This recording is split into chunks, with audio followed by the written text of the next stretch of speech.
Welcome, welcome, welcome, everyone. I am excited to welcome us to the fifth episode of the Learning Revolution podcast. To catch the last four episodes, I'll drop the link in the description box and we can revisit that later. Uh, in the studio with me today, I have my guests. You would have to bear with us today. Technology deemed it fit that Dr. Max would not be able to share his camera for some technical issues, but he's here ready to dish out um, his wealth of experience. Quick background story: the Learning Revolution podcast is a podcast dedicated to helping business leaders, L&D professionals, um, reignite learning for their people and for themselves. All right.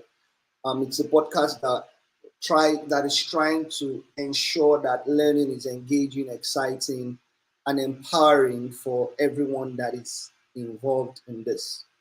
All right. Hi, Dr. Max. How you doing? I'm fine. How are you? I'm doing good. I'm super glad to have you on the call. I remembered my first encounter with you, and in 30 minutes, my at least I could say 80% of my entire philosophy around designing engaging programs took a shift. And I'm so glad that a lot of people that are committed to building development programs, whether for personal and professional training purposes, are also going to be are also going to have a mind shift as regards how learning should be experienced and how learning should be designed. Dr. Mas, do you want to do like a quick introduction? Sure. I'm Dr. Max Cropper. Let me see if I can share my screen. If I can't share my Yes, you can. video. All right. Uh,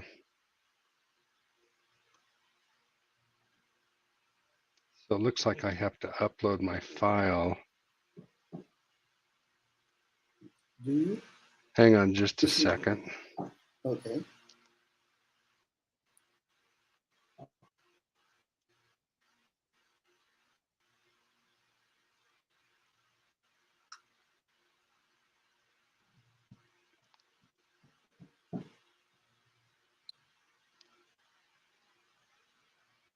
Anyway, so I'll tell you a little bit about my background while this file's uploading. So the my background is I have about 50 years of experience doing instructional design, performance improvement, leadership development. And over the years, I've studied the best practice instructional models. And one of the, can you see this Wow. slide? I can. Anyway, so um, so what I've studied all these instructional design models and theories, and uh, I realized when I went back for my doctorate, I realized that Dr. Merrill's first principles of instruction are the best instructional design theory. And so, um, unless we use best practices, and I've worked for business and industry and government and military over the years, but we need to use best practices for our training and development. And so that's really what I'd like to focus on today is how to apply Merrill's first principles of instruction. Awesome. Thank you. Thank you so much. All right. So I assume that you would use Mary's first principles to answer some of the questions that some of the talking points that we would um, be discussing today. Right.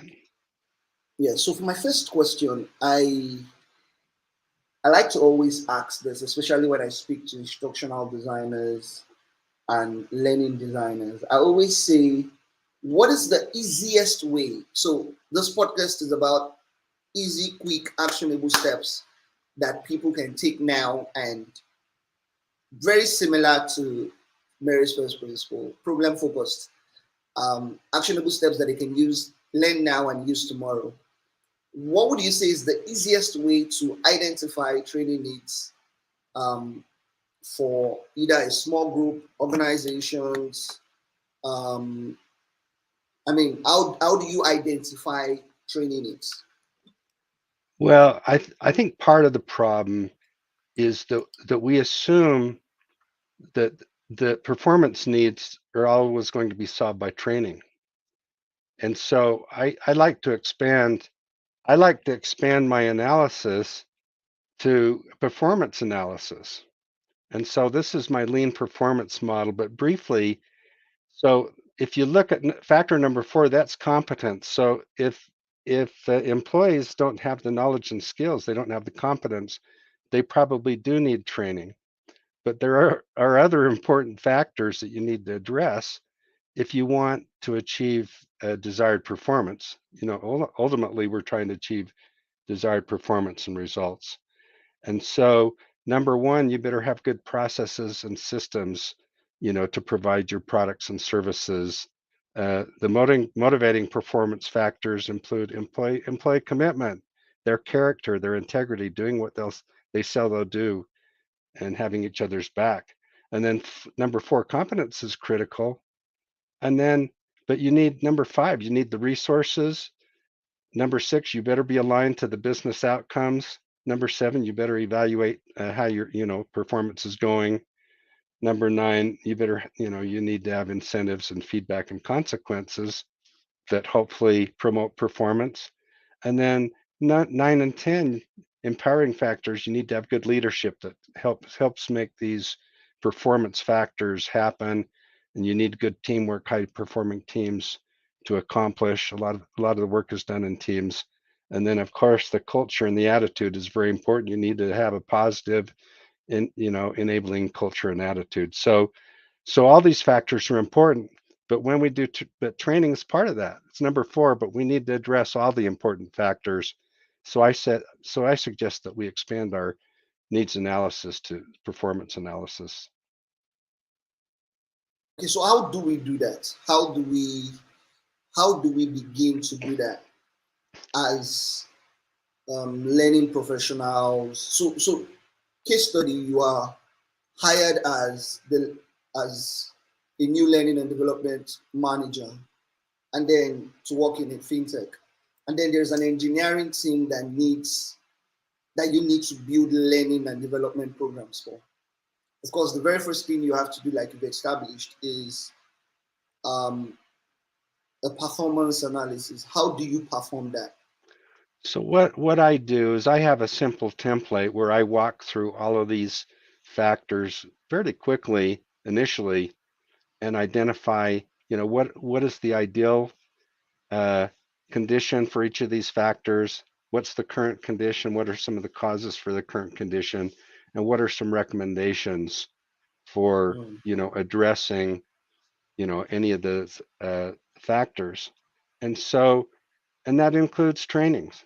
So basically, by walking through these factors, we begin to see, okay, where's the value added? What are some good things that are happening? What are some issues and problems, you know, that could be resolved, and then prioritize those and begin to plan to address those. interesting. So if there's anything you've said is focus less on the training and focus more on various factors that are limiting the team from performing at the optimal level. Interesting. Exactly. Exactly. Interesting. Now, let's assume that we have that figured out. How do we now begin to, let's go deeper down into designing? So you've identified and you've decided that, okay, we need to build maybe a soft skills training on communication for this thing. How do you ensure that the training program is effective And then how do you ensure that it produces measurable results? So what we do is we use Merrill's first principles of instruction, and uh, this is this is a diagram of Merrill's first principles of instruction. And the first thing that we do is we make certain that the instruction is task-centered. So what are the real Mm, world tasks? What is the real world performance that we want workers, learners to be able to do? And once we've identified that task, then we begin to design the instruction. We activate what the learners already know, what they can already do. For the competencies that they don't have yet, we provide instructor demonstration, and then we provide learner application, the opportunity for learners to apply those skills. And mm, uh, then we help prepare the learners to integrate that knowledge on the job and in the real world. So this is very simple, but very, very little instruction is task-centered. Okay. There's very, very little instruction that's task-centered, built around mm, real-world tasks. And one of the big problems is a lot of uh, instruction is information only, and we need to convert that to mm. task-centered, real-world scenarios, real-world problems, real-world tasks. Interesting. Now, think about it this way. Let's assume that, I mean, and then you would agree with me that there's no need reinventing the wheel in terms of content creation.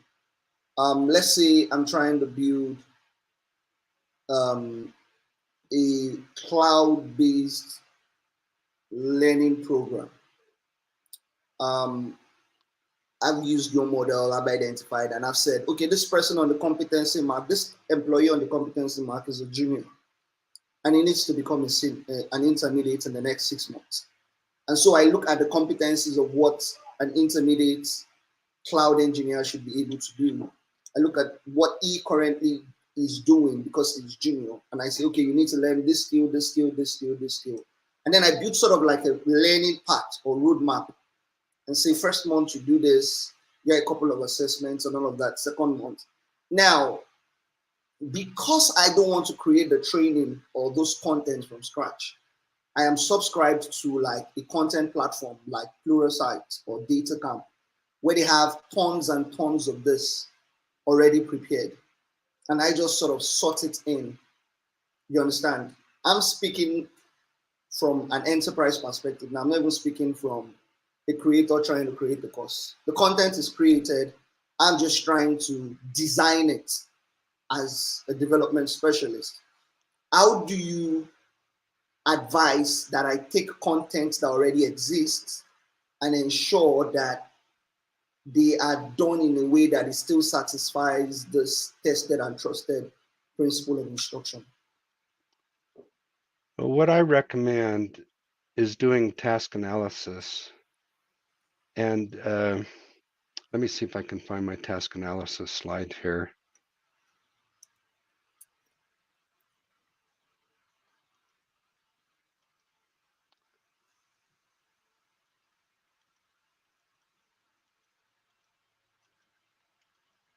All right, so what I would do is I'd work with the subject matter experts, or with uh, the uh, st- I get it, subject matter experts. yeah. Anyway, or with the stakeholders, right? Yeah. And basically, I would work with them to create a task analysis. So, what are all the Mm, skills that this novice performer is going to need to be able to be an intermediate level engineer, mm, whatever. All right. And so I right. would identify all of the tasks and the subtasks, all of the competencies, everything that this person is going to be able to need to master.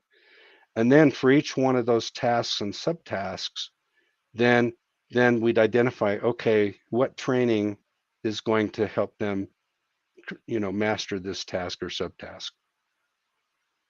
Mm, So this one is one I did for the United States Veterans Administration on tinnitus treatment. So tinnitus is a ringing or a noise in the ears that it's permanent, doesn't go away. Many military veterans have had that because of they've been exposed to loud noises or whatever. So this maps all of the competencies that doctors, audiologists, psychologists, group therapists need to master so that they can treat tinnitus patients. But so we do this with the cloud engineers. mm. Okay, so you're saying that I, as the development specialist, shouldn't try and do it alone. I should do it with the subject matter experts. So I just select content that already exists on my um, learning providers platform, or I use the learning providers platform and then create sort of like a pathway.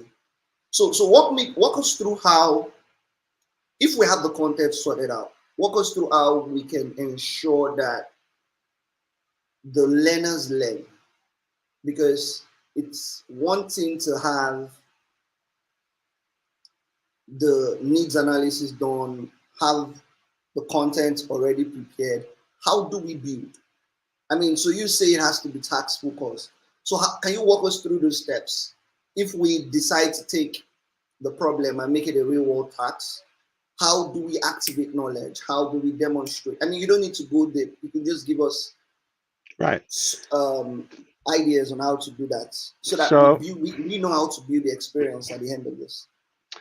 so one way to do that is to do pre-tests, ask the engineers to do certain tasks and find out, what they can do, what they can't do. So that would be the activation. Also, activation can be showing them what they're going to be able to do, after they go through the instruction. Then, ideally, the instruction would show them how to master those tasks, master those competencies, and give them the opportunity to practice those competencies. So they'd be given scenarios or situations that they'd have to go through and program or whatever they need to do, in the cloud. And then they'd have to do it on the job. They'd maybe have some practice scenarios and then they'd have some real scenarios. And so for each one of these subtasks, they would they would receive demonstration, have some practice, and then have the opportunity to, practice and perform that on the job. Okay, that makes sense. I mean, if you really want more of this, please chat up Dr. Max and sign up for his 5-star performance program. I'm sure you get a lot more of this. This is just podcast, so it's just it's just giving us freebies Right. as well as it can. What would you say are some key elements that must be included in a successful training program or in a successful learning program? What would you say are key elements? If you're building a learning program, these are the core principles that must make up your program. What would you identify them as? Well, of course, we have the main factors here, task centered, activation, demonstration, learner application, learner integration. The next Mm. thing, the next thing that we need task-centered activation demonstration. Go on, the I ne- hear you. so the next thing we need to be able to do, if I can find it here. Oh, by the way, I probably ought to show you. So this is Dr. Merrill in the middle, all right? And so Interesting. for more than 50 years, he's been creating and developing instructional design theories. And I've taught for almost that many years. I've taught his instructional design theories. And this is mm, Dr. Joanne Bentley. They were two of my doctoral advisors at Utah State University. And then we've co-facilitated workshops along with Rio McBride, another PhD, at the Association for Educational Communications and Technology. And anyway, because we're trying to teach people how to use these skills. So, so the first thing that we want to do is we want to use this approach, first principles of instruction. mm. The other thing that we need to have in mind is most instruction is information only. All right. And Okay. a lot of instruction has low level objectives, and some people think that I don't know if you can see where it says the media obscures the real world tasks, or the low level objectives obscure the real world tasks. Some people Mm, think the media is the strategy. They think, oh, we have this mm, great media, and so and one of the things that we deal with are shiny objects. All right, mm, and these these are trends. I've got philosophies and approaches and methods and platforms, and none of these are inherently wrong, but some people mm, think, oh, we've got to use gamification. That's the way to go. Well, gamification is all right if you use it appropriately, or micro mm. learning, but we all have our favorite shiny objects.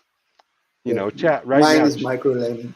Okay, so micro learning at the bottom of methods right now, chat GPT, is like the hot topic. Definitely. We've got to use chat GPT. And so none of these are wrong. None of these are inherently bad, but Interesting. we need to use these with core instructional strategies. Now, the next thing that we Mm, need to have in mind is, if we use these shiny objects, let's use them effectively, with Merrill's instructional strategies. mm. Then the next thing that we need to have in mind, I'm going to forward here a little bit. That's his latest book. Um, Mm. anyway, so let me talk about this slide. All right. So Okay. if we want 5-star instruction, we can't have just presentation only. If we only add Mm, demonstration, we've added some value. If we add application, maybe we get 3 stars. When we add task-centered, real-world tasks, and activation and integration, then we're getting up to 5-star instruction. But that's not all. And I'll skip through some of these slides. mm, Uh, I talked about task analysis. Well, the next thing is the progression of problems. All right. mm, And the one slide didn't show up, but I'll talk about this one. All right. So this is for the tinnitus course I was telling you about, how to treat tinnitus. Well, from the task analysis, we take the major competencies, all right? The preliminary mhm, diagnosis, the audiologist, group education, evaluation, and individualized support. Then we come up with different scenarios. So we have a patient named Sam, and we have a whole scenario that we do with him. But he didn't do very well. mm, All right. We we went through the whole process with demonstration and application. This was an online course, and Sam mm, struggled.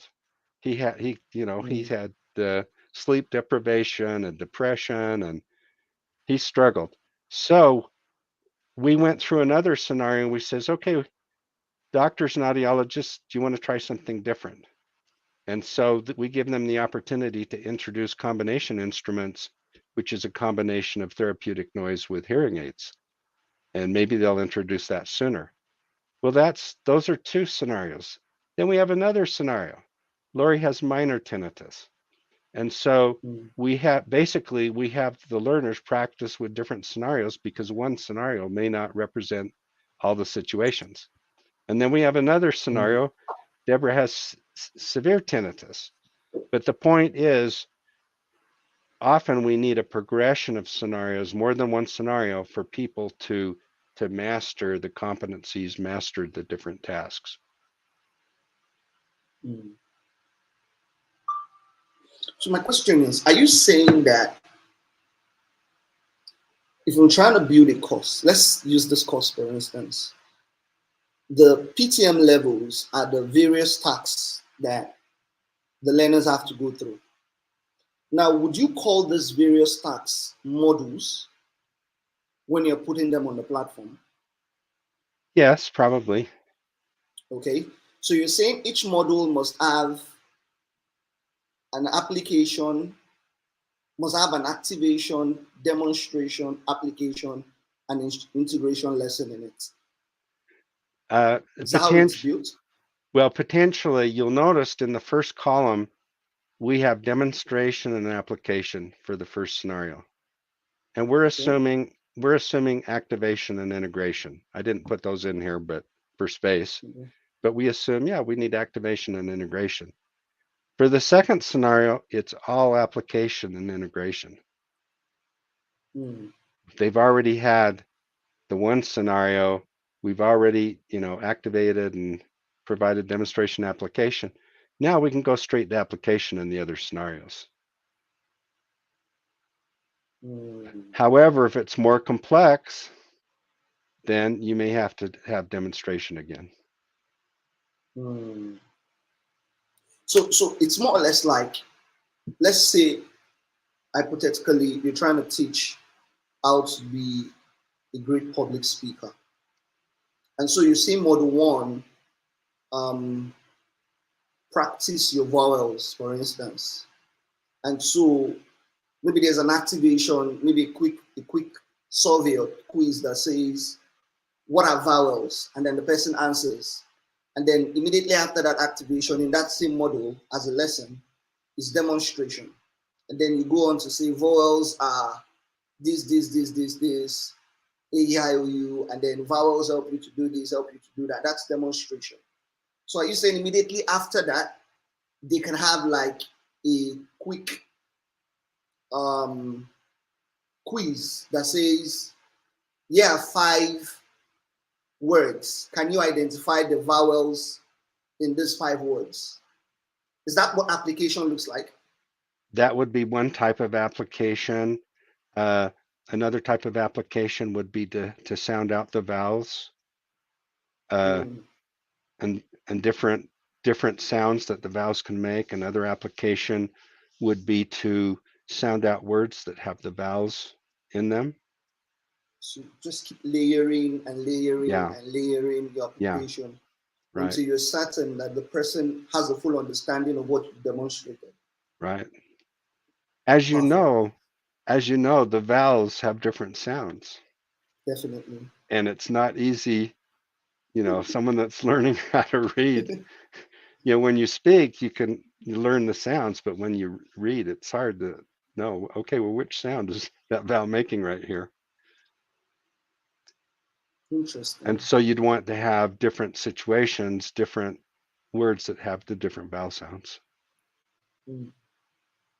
That's so how, where does integration come in? How do you what's an example of an integration using the same vowel example? So the integration would be having them practice speaking with real people. Nice. With actual people. Because that's what they would do in real life. Right. Or have them practice reading. Probably be better to have them practice reading because, when we hear words, then we know how they sound, but when we speak them, but probably reading and speaking could be scenarios.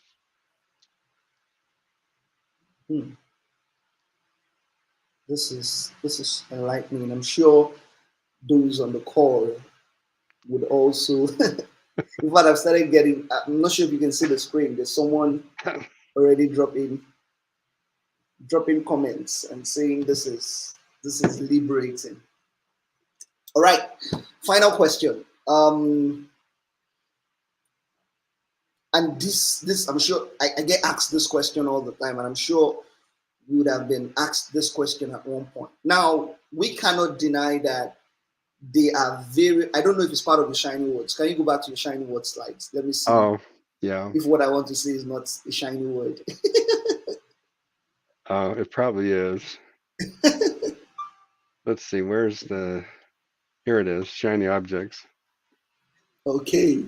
Yeah, Oh, it is learning, philosophies, learning, learning learning styles. styles. Yeah, So a lot of people come up with, text read, audio visual, visual, kinesthetic. How do you? Is it really just a shiny object, or is it real? And if it's real, how do we build programs to accommodate those shortcomings? yeah, let me show you another slide, if I can find it here. Um, oh, maybe it didn't upload.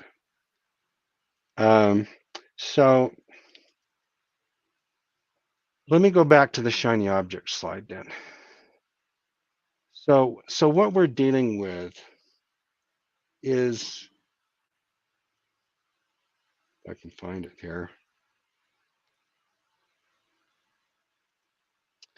So learning styles have not been validated, all right? Mm, They haven't been validated by research. However, Howard Gardner has what he calls multiple intelligences. And they deal with, people that are hands-on, haptic, whatever, people that like to see the visual, people that like to listen, people that mm, like to read, people that, it's learning is emotional. And these are all factors. But what I have discovered, whether or not, I think there are some learning preferences, but what I would recommend is that we teach in the learning style that we want the learner to be able to perform in. So if they need to be doing something hands-on, let's teach them to do it hands-on. If they need to be speaking, let's have them practice speaking. Maybe they have to give a presentation, and so have them speaking. If they, need to be able to read effectively and analyze something, let's have them reading. If they need to be able to write an essay, let's have them writing. And then for all of those, if they need to be, working with symbols, mathematical, statistical, maps, graphics, whatever, if they need to be working with symbols, let's have them practice with those symbols. And then for all of those, emotions are involved. So let's try to make certain, as much as possible that there are positive emotions involved, or help them overcome negative mhm. emotions. Amazing, amazing. Whew, this has been. I know personally. You're speaking. I'm taking notes. I'm literally texting my colleagues at work and telling them, scrap every learning program you're currently creating. We're redesigning it from scratch. Yeah, because the joy of designing effective programs is not, in your words, presentation and methods and platforms and all of that. And like Trion said the last time he was on the call, Trion Muller, he said that we have to understand, we have to think beyond putting ourselves in the shoes of our learners. We have to be able to think like they will think so that we can create like they, we have to create what they would find useful. And so when you said that, I mean, I'm just hearing for the first time, when you said that research has not even validated learning styles, I agree with you that they could be learning preferences. I can read and write. If that's the only option for me to study, I will take it. um, I can listen to a podcast to learn. I could also watch a video. And I think that rather than styles, it's just preferences. And like you hit the nail permanently into the coffin, it is a function of designing the content to suit what they will be doing in the real life. So if someone is going to be writing Excel codes, it makes a lot more sense to teach them how to write Excel codes as the content, as Right. opposed to showing them how to do it Right. through a presentation. Well, Interesting. well, you show them how, and then you have them practice. You show them how, and then you have them practice. Have them And practice. and so Interesting. so the biggest issue is the practice. Hmm. You know, There's not enough yeah, time and to get them to practice. either the time or in online learning, it's hard to provide the practice, and you have to be thinking, okay, how can I have them practice offline? Or maybe come back and report on their practice. Anyway, so the key is the significant practice. I Hmm. I'm working on a comprehensive leadership model with a partner, Leroy Mon, who's done Covey Hmm. leadership and other leadership workshops, thousands of workshops. And I keep telling him the key is in the activities. The activities are everything. The practice is everything. So anyway, so that Practice is everything. practice is everything. I'm literally writing that down. Maybe I'll make a signpost and put on my wall. The There's something you said. The You said something is in the activity before Yeah, you said the practices. the practice activities are everything. The Yeah, scenarios the scenarios are basically everything. You have to have the right scenarios, the right practice that will prepare them, for the right performance. interesting. All right. Forgive me, Pet, the final question. How do we now? So, are you saying once we designed the learning program, we started off with doing a performance analysis instead of a training analysis? Once we have that sorted out, we get the content and then create the program using these principles of task, activation, and all of that. Now, how do we measure?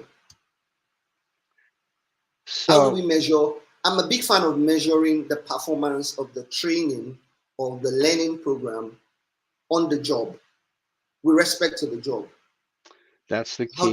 do we do that? So it's a good idea to measure it right after they've learned it. Have them do some performance and measure that. And then yes, measure it on the job. How are they performing on the job? And and coaching, we haven't talked about the magic of coaching. Yeah, let's talk about that. All right. So we all do much better in at improving our performance if we have somebody to coach us, a peer coach, a supervisor, another coach that can help us as we're learning, we're developing, we're growing, we're progressing. If we have a coach that we can talk with, and if they can help evaluate us and guide us and say, okay, if you do it such and such a way, because expert performers, exemplary performers, they have a lot of unconscious expertise. Mm, They can do amazing work, and a lot of it they don't even know why, they don't consciously know why they do it. But if you get them in a coaching situation, that can come out and say, when I do, such and such a task, I do it this way and I make decisions this way. And so that comes out. So the learner, the novice performer can learn to master those thinking mm, and decision making and application skills. I agree. This this coaches, how do we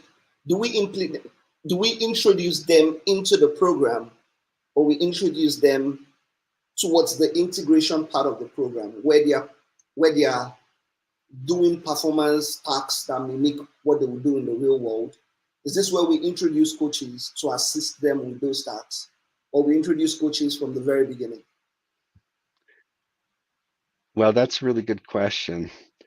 because subject matter experts are notoriously bad trainers because Mm, they think of everything that they can teach, and they have a hard time focusing on kind of a progression, of tasks.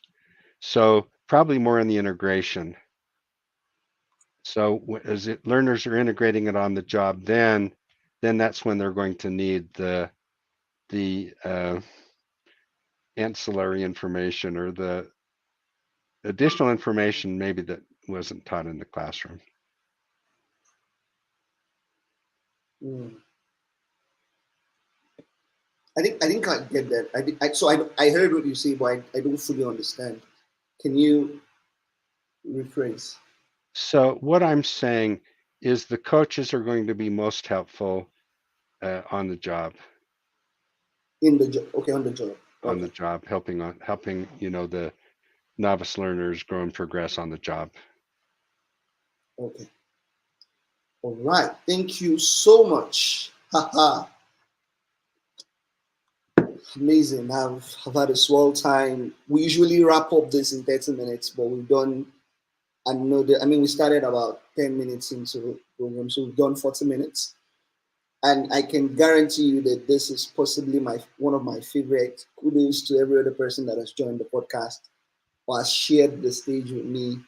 This is one of the most practical, and it is useful because it solves the problems that a lot of learning and development professionals face. So whether you're creating courses, trying to convert your knowledge into cash, or you work in an organization where you have been tasked with the development of talents, um, Dr. Max should be your favorite person. Yeah, because as it is, he's my favorite person, and I want him to be your favorite person because he's literally just gonna make your work super, super amazing. Thank you, Dr. Max, for this amazing session. Um, any last words before we call it a day? Well, maybe we can sponsor a workshop sometime in Nigeria or in Africa, because instruction is bad in the United States, but I'm assuming it's also bad in Africa. So, that we need to help people apply these principles. All right, definitely.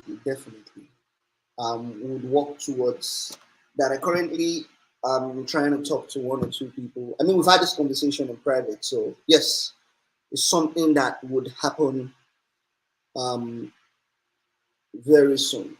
We just need to put one or two things in places and get it sorted. All right, Doctor, thank you very much for joining us tonight. Have a beautiful evening, and everyone, thanks for joining. Bye for now. Okay, thank you.